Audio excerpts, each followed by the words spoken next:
মানবাধিকারের ঠিকানা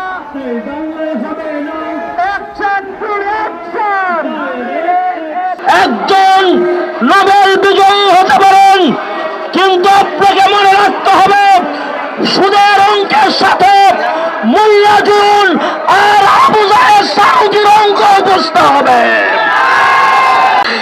1 ইঞ্চি মাটির স্বাধীনতার সার্বভৌমত্ব যদি বিপন্ন হয়, পরিষ্কার বক্তব্য হচ্ছে আমরা 2024-এর জুলাই একটি অভ্যুত্থান করেছি, 2025-এ এসে প্রয়োজনে আরেকটি গণবিপ্লবের ডাক দিতে আমরা প্রস্তুত রয়েছি ইনশাআল্লাহ। তথাকথিত যে মানবাধিকার সংগঠন, এই সংগঠনের যে কার্যালয় বাংলাদেশে স্থাপনের চূড়ান্ত সিদ্ধান্ত দেওয়া হয়েছে, যখন সিদ্ধান্ত দেওয়ার আলোচনা চলছে, তখন আমরা ইসলামপন্থীরা, বাংলাদেশের ইসলামপন্থী তৌহিদি জনতা সহ সবাই আমরা সরকারের কাছে বিরোধিতা করেছি। আমরা বলেছি জাতিসংঘের মানবাধিকার কমিশন এটা বাংলাদেশের স্বাধীনতা সার্বভৌমত্বের জন্য হুমকি, ইসলাম এবং মুসলমানদের জন্য হুমকি। আমরা সরকারকে বরাবরই এটাই সিদ্ধান্ত বাতিলের দাবি জানিয়ে আসছিলাম। পরিশেষে সরকার আমাদের ইসলামপন্থী তৌহিদি জনতা এবং ওলামায়ে কেরামকে, ইসলামী রাজনৈতিক দলগুলোকে চূড়ান্তভাবে উপেক্ষা করে, তাদেরকে থোড়াই কেয়ার করে এই হঠকারীমূলক সিদ্ধান্ত দিয়েছে, যার ফলে চূড়ান্তভাবে জাতিসংঘের মানবাধিকার কমিশন স্থাপিত হয়ে গিয়েছে।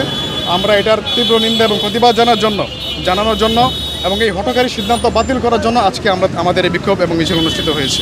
ছাত্র জমিয়ত বাংলাদেশ, যুব জমিয়ত বাংলাদেশ এবং জমিয়ত উলামা ইসলাম বাংলাদেশ খেজুরগাছ মার্কার পক্ষ থেকে আমরা আজকে রাজধানী বায়তুল মোকাররমের এই উত্তর গেট থেকে আমরা সুস্পষ্ট রাষ্ট্রের নীতি নির্ধারকদের কাছে জানাতে চাই, অনতিবিলম্বে জাতিসংঘের এই মানবাধিকার বিষয়ক অফিসের কার্যক্রম বন্ধ করার জন্য জাতিসংঘের হেডকোয়ার্টার নিউ ইয়র্কে আপনাদেরকে নোটিশ পাঠাতে হবে। কথা বলুন ঠিক কিনা? এবং আমাদের বাংলাদেশের সমস্ত ইসলামী রাজনৈতিক দল, জামাত ইসলামী, হেফাজতে ইসলাম, চরমোনাই, আমাদের জমিয়ত উলামা ইসলাম বাংলাদেশ, নিজাম ইসলাম পার্টি, সমস্ত রাজনৈতিক দলের পক্ষ থেকে, আলেম সমাজের পক্ষ থেকে, বাংলাদেশের মুসলমানদের পক্ষ থেকে, স্কুল কলেজ বিশ্ববিদ্যালয় মাদ্রাসার ছাত্র সমাজের পক্ষ থেকে আমাদের সর্বশেষ এবং চূড়ান্ত দাবি, জাতিসংঘের এই মানবাধিকার অফিস নামক এই ষড়যন্ত্রের আখড়ার অফিস বাংলাদেশে আমরা হতে দেব না। কথা বলুন ঠিক কিনা?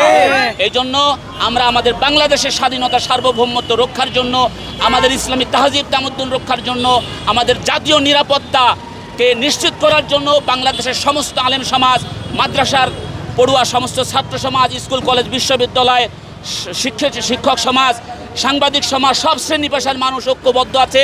কোনোভাবেই আমরা এই জাতিসংঘের মানবাধিকার অফিস আমরা বাংলাদেশে হতে দেব না।